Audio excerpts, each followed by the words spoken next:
Welcome to my channel Sach Baat Official. ये भाई मुफ्ती साहब से जुड़े हैं, जो इससे पहले भी कई बार वो जुड़ना चाहते थे। वो दूसरों की भी स्ट्रीम में जुड़े हैं, वो जो हज़रत के स्ट्रीम से जुड़ते हैं, लेकिन चूंकि उनके ऊट पटांग बेतुके सवालात से दूसरे छोटे मोटे स्ट्रीम वाले उनसे आजिज़ और हैरान हो चुके, उनको कट मार दिए, निकाल देते हैं स्ट्रीम से अपनी। तो लिहाजा ये हज़रत के पास जब आया तो हज़रत ने भी इसको निकालने की कोशिश की, क्योंकि अभी जो इसने सवाल किया है हज़रत से, इसमें मफरूज़ा फिर इंसानियत, सवाल एक है इसका बंदे का, लेकिन उसमें घुसे सवाल बहुत सारे हैं, पेचीदा अजीब किस्म के सवालात। इसकी खोपड़ी ना है तूफ़ान। दूसरी चीज़, इससे पहले इसको आमिर हक साहब ने इसको बहुत कर्रा डांटा है, लेकिन फिर भी ये बाज नहीं आ रहा है। तो लिहाजा देखिए, क़यामत के दिन पर और इंसानियत पर जो मुस्तकिल इसके ऊपर जो गुफ्तगू हो रही है, हज़रत ने इसके सवाल को समझकर एक्सप्लेन किया है। आप जाके पूरी क्लिप देखें। आए थे, कुछ और प्रॉब्लम लेकर आए थे? नहीं, मेरे जहन में बहुत सारी थी शुरू से। मैं ये सोच रहा हूँ कि कौन सी वाली तो जो सबसे पहले वाली थी ना, उस पे बात करें।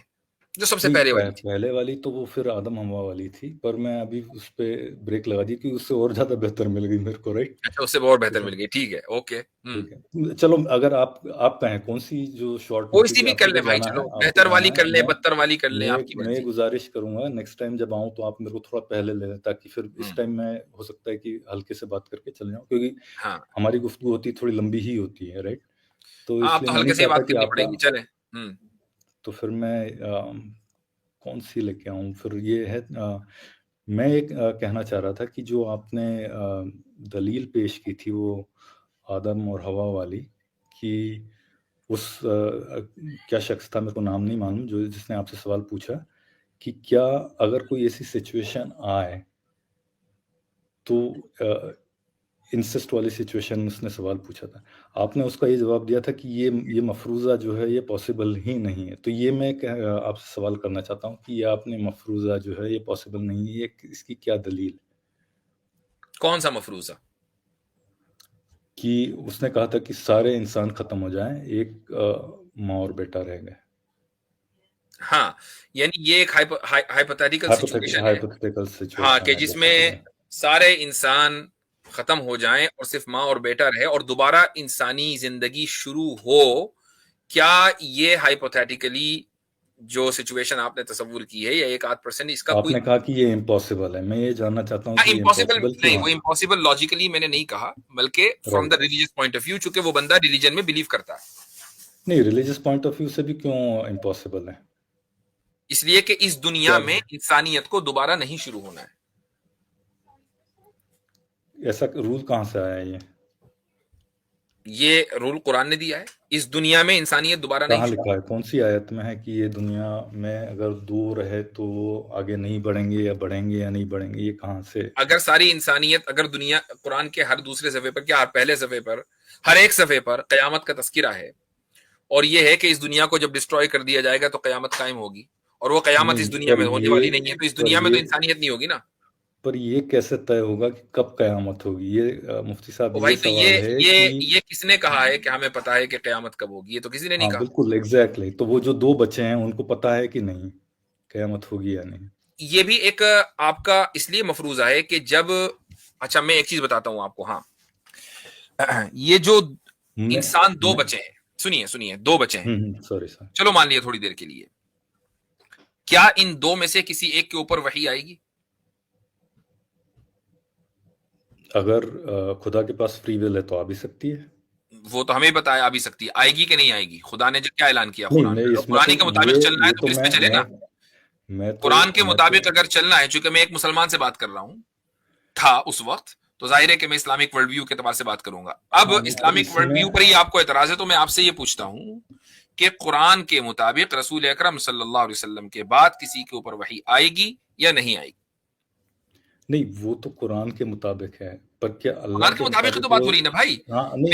मैंने जो बात की वो कुरान के मुताबिक की उस आदमी से। आप भी उसी पर एतराज करने आ रहे हैं, तो मैं तो उसी पर बात करूंगा ना। सवाल पूछता हूँ, कुरान देखो ऊपर या मैं अल्लाह दोबारा ऊपर? आपको लेके चलता हूँ मेरा कि सवाल होल्ड सुन ऑन लीजिए, होल्ड ऑन मेरे से होल्ड सुनिए। ऑन, अभी मैं मेरे आपको को सिंपल थोड़ा सा बैकग्राउंड दे दूं, मैं आपको बैकग्राउंड दे दूं नहीं, कि क्या मैं बात आपकी बात समझ गया हूँ। नहीं मतलब समझे। मैं आपकी मैं बात लोग हो समझ गया सकता है हूँ, कि लोग इसलिए ना तो मैं समझे आपको हो। मैं सिंपल ठीक है, ये ठीक कह है। रहा हूं कि हमने ये कहा कि हजरत आदम और हव्वा की औलाद में जो शादियां हुई हैं आपस में बहन भाइयों को के दरमियान एक वक्ती जरूरत के मुताबिक, ताकि इंसानियत का कुंबा आगे बढ़े, ये अल्लाह ताला की मर्जी से हजरत आदम को हुक्म हुआ तभी चला, ना होता तो ना चलता ये सिलसिला।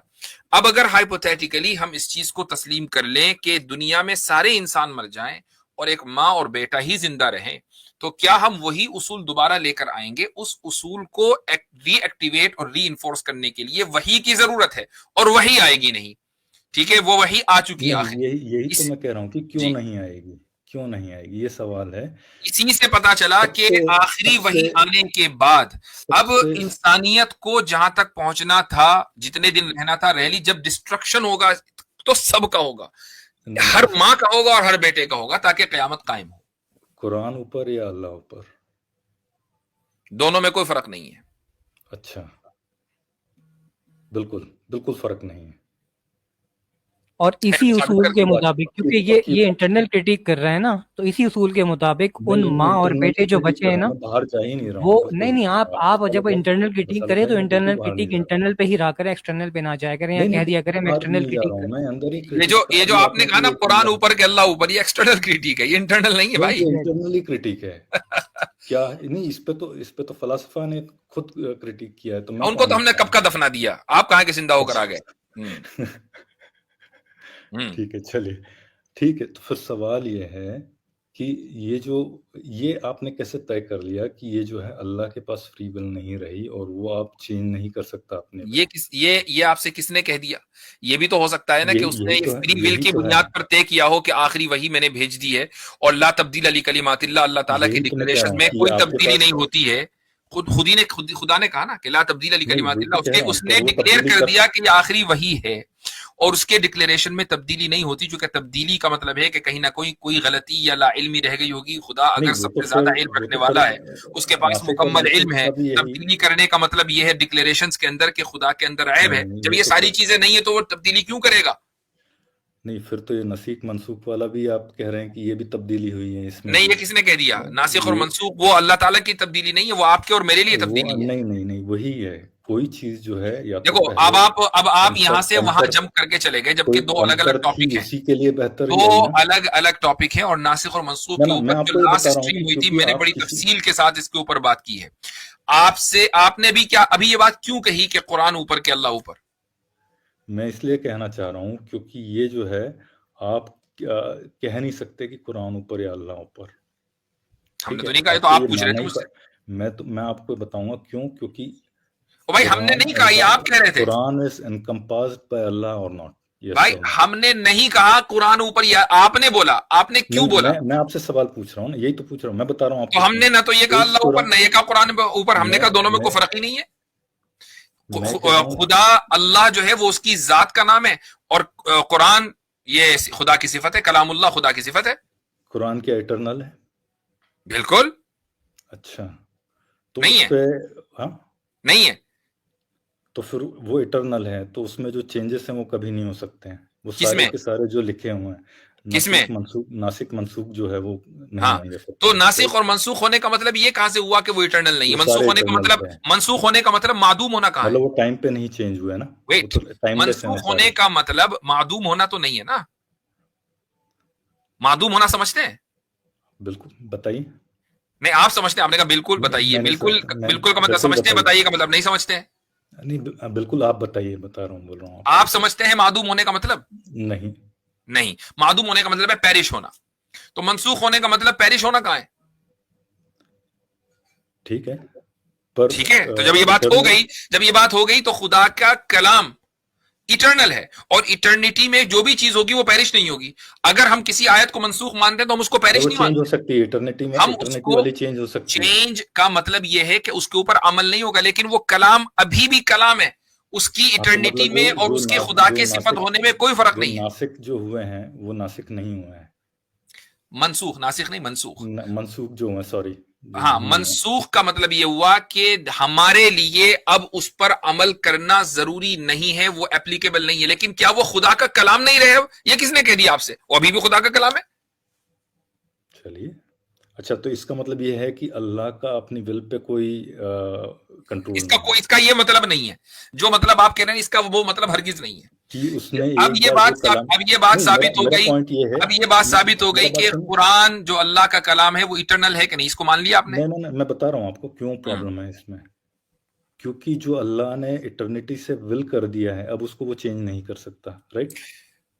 ये आपसे किसने बोला? उसने खुद ये ऐलान कर दिया कि वो चेंज हाँ, पर नहीं वो करेगा। ला तब्दील अली फ्री विल क्या होती है? फ्री वो विल क्या चेंज होती नहीं है? करे, वो चेंज नहीं करेगा, वो चेंज फ्री नहीं विल करेगा। क्योंकि चेंज करने के लिए किसी न किसी, यानी किसी चीज को बदलने के लिए, और वो भी अपनी जात की वजह से, कि भाई या तो इंसान बदलता है कम इल्मी की वजह से, या अब कोई ज्यादा बेहतर बात समझ में आ गई, तो जो जात हर चीज को जानने वाली हो, कि जिसका इल्म हर चीज को मुहीत हो, उसको तब्दीली की जरूरत ही नहीं है कि वो तब्दील करे। नहीं, तो फिर तब्दीली की वजह नहीं है, तो फिर तो उसको ये यूनिवर्स भी क्रिएट करने की जरूरत नहीं है ना। तब्दीली तो तब होगी जब किसी चीज की जरूरत होती है, राइट? तो फिर इसी पे बात कर लिया करें हमेशा कि यूनिवर्स क्यों क्रिएट किया, इधर उधर की बात करने की जरूरत ही नहीं है। मैं बता रहा हूँ ना, क्योंकि फ्री विल वाली परेशानी जो है ना इसमें, मुफ्ती साहब, वो लगी हमें हुई तो है कोई ये परेशानी अपने नहीं लिए भैया, नहीं। आपको क्या परेशानी हो रही है अल्लाह जानता है बेहतर। लेकिन नहीं, हमारे सामने दो चार की तरह बात बिल्कुल वाजे है कि जो जात हर चीज को जानने वाली है, उसको किसी भी चीज को तब्दील करने की कतन कोई जरूरत नहीं है। यही वजह है कि उसने अपने इल्म कुल की वजह से, इल्म कुल्ली की वजह से ये फिर ऐलान फ्री कर विल नहीं दिया कि रही ना। उसके कलिमात में कोई तब्दीली नहीं होगी। और नासिख और मनसूख का कॉन्सेप्ट यहां इसलिए अप्लाई नहीं होता कि जो आयत मनसूख हो गई वो भी कलामुल्लाह है। हाँ, नहीं, मैं ये कह रहा हूँ कि जो चीज एक बार तय हो गई, लिहाजा जो आप कि ये नहीं इटर्नल कह है। सकते कि कुरान ऊपर या अल्लाह ऊपर। नहीं, मैं बता रहा हूँ आपको, क्योंकि एक चीज तय हो गई है जो कि लिखी हुई है किसी इसमें खुदा स्क्रिप्चर के में। इल्म में, वो लिखी खुदा इल्म में के है, इल्म में चलो जो कह लो जो इल्म तय में है। है, इल्म में है, चलिए हम्म, इल्म में है। हम्म। अब वो अगर चेंज नहीं कर सकता तो वो force to act on that way हो गया, यानी कि वो bound to act in certain way, अपनी विल को वो ये चेंज आप नहीं जो कर है, सकता। ये आप फेलेशियस स्टेटमेंट दे रहे हैं कि वो नहीं, इसमें चेंज कर फैलेशियस सकता नहीं है है, मैं बिल्कुल या जो चेंज नहीं कर सकता। क्योंकि आप ये, मैं अगर कहूं कि वो चेंज नहीं कर सकता, नहीं, ओके, तो फिर इसका मतलब उसको कुदरत नहीं है। वो चेंज कर सकता है, अच्छा जी, इसका मतलब उसको इल्म नहीं है। ये फेलेशियस स्टेटमेंट है। नहीं, जो जो कादिर कुल है, यानी जो मुख्तार कुल है, जो ऑमनीपोटेंट है, और जो ऑमनीसियंट है, और जो हर चीज को जानता है, इन दोनों को अगर आप सामने रखेंगे तो दोनों के दरमियान कभी भी कॉन्ट्रडिक्शन नहीं हो सकता। What you trying to do, आप दोनों के दरमियान कॉन्ट्रडिक्शन साबित करना चाह रहे हैं, और यही फेलेशियस स्टेटमेंट है। नहीं, मुफ्ती साहब, ये मैं तो ये बता रहा हूँ कि एक ही अगर आप सिफत लेके चलेंगे नहीं, एक नहीं लेनी ना, दोनों तो लेनी भी है। परेशानी होती है। जैसे जैसे आप हम तो इसमें दोनों लेके चलेंगे ना, एक सिफात क्यों ऐड लेके चलेंगे? करेंगे, जैसे जैसे आप सिफात ऐड करते जाएंगे तो हम्म। परेशानियां और बढ़ती जाएंगी, किसी को कोई परेशानी नहीं बढ़ती भाई। राइट? हमें, फिर हमारे सामने तो अभी तो मसला ये एक ही और सिफत दो में चार की तरह परेशानी है। वाजे हो जाता है, क्योंकि अल्हम्दुलिल्लाह वर्ल्ड व्यू बिल्कुल ठीक है। अभी तक में आपका ऑब्जेक्शन है क्या, वही सामने नहीं आया। नहीं, मैंने आपको ऑब्जेक्शन बिल्कुल क्लियर कर दिया। अगर आप ये कहेंगे, क्योंकि आप जो भी रूट लेंगे वहां पे परेशानी ही परेशानी है। आप ये कहेंगे कि कुरान जो है वो अभी तक इटर्नल मुझे है। सिर्फ इतना पता लग रहा है कि परेशानी है कोई, वो क्या है नहीं समझ में आ रहा। कोई ना कोई है परेशानी। आप मुझे बोलने देंगे तो आपको मैं बताऊंगा। जी। आप अगर ये कहेंगे कि ये कुरान इटर्नल है और इटर्निटी से इसमें लिखा हुआ है कि ये जो एक लॉ आ गया है ये चेंज नहीं होगा, तो यही लॉ उस समय भी एक्ट होना चाहिए किस समय? जबकि आदम की तख्लीक हुई है, राइट? हम्म, या फिर ठीक है, उस टाइम तो नहीं था, उस टाइम तो हम्म, दूसरा लॉ था, हम्म, राइट? हम्म, उसके बाद अब लॉ चेंज हो गया, अब लॉ इटर्नल हो गया है, हम्म, राइट? पर वो इटर्निटी से है, तो अब हम्म। परेशानी ये आ गई कि वो नहीं, इटर्निटी से। इटर्नली ये लिखा हुआ था कि हजरत आदम के यहाँ ऐसा होगा, और इटर्नली ये लिखा हुआ है कि हजरत आदम के बाद ऐसा नहीं होगा। तो मैं चेंज कहाँ है? ऐसा तो नहीं, इटर्निटी के लिए कोई टाइमलाइन तो नहीं है ना कि नहीं, तो 10 लाख फिर साल ये जो पहले जो लॉ है, इटर्नल कलाम था उसमें तो लिखा हुआ था कि आदम के यहाँ ऐसा होगा। 5 फिर लाख ये पहले लॉ जो इटर्नल फिर कलाम ये था उसमें फिर लिखा हुआ ये था कि ऐसा नहीं होगा। हाँ, अगर आप टाइम रेफरेंस के साथ इटर्निटी को समझना चाहते हैं तो ये फिलॉसफी आपको मुबारक हो। इटर्नल का मतलब इटर्नल होता है, उसको आप टाइम से जज नहीं करते हैं। फिर मैं ये कह रहा हूँ, अगर आपकी यही टेक है तो फिर इसका मतलब ये है कि खुदा के पास फ्री विल नहीं रही, क्योंकि वो वही होगा जो लिखा हुआ है या जो उसके इल्म में है, अगर फ्री विल को अगर आप उसकी फ्री विल को इटर्नल नहीं मानते, होल्ड ऑन, अगर आप उसकी फ्री विल को इटर्नल नहीं मानते, तब तो आप ये कह सकते हैं कि वाकई उसके पास फ्री विल नहीं रही। अगर उसका कलाम भी इटर्नल, उसकी कुदरत भी इटर्नल, उसका इरादा और उसकी फ्री विल भी इटर्नल, तो अब एक दूसरे को कैंसिल नहीं कर सकता भाई, क्योंकि सब इंटरनल है। तो इसमें तो परेशानी और बढ़ जाएगी। अगर फ्री विल को भी आप इंटरनल मान लेंगे तो इसमें तो और बड़ी परेशानी होगी।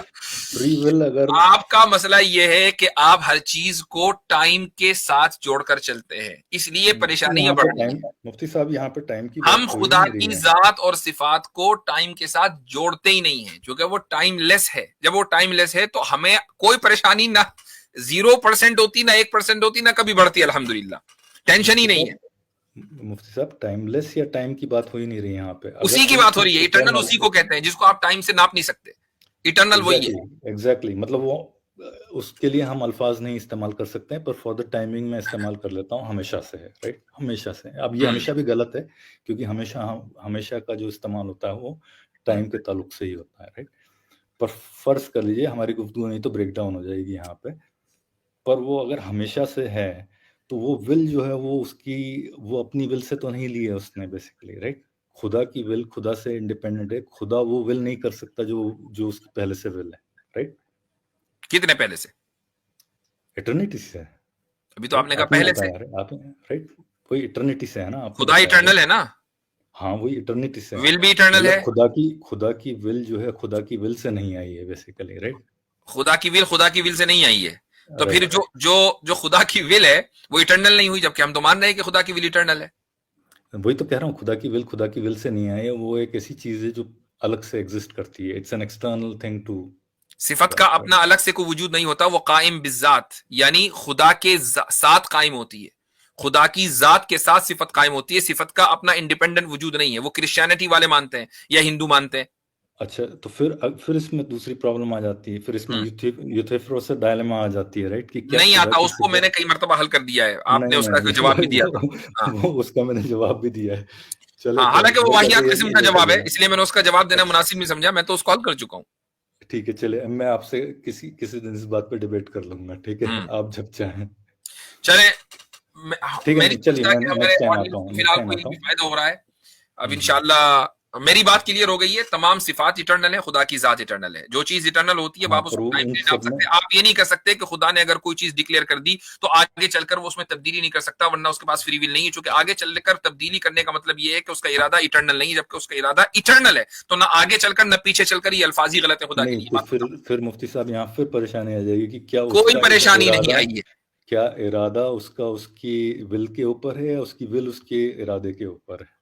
विल और इरादा दोनों एक दूसरे का तर्जुमा है, बाय द वे, ठीक है। चले, राइट, इरादा और विल जो है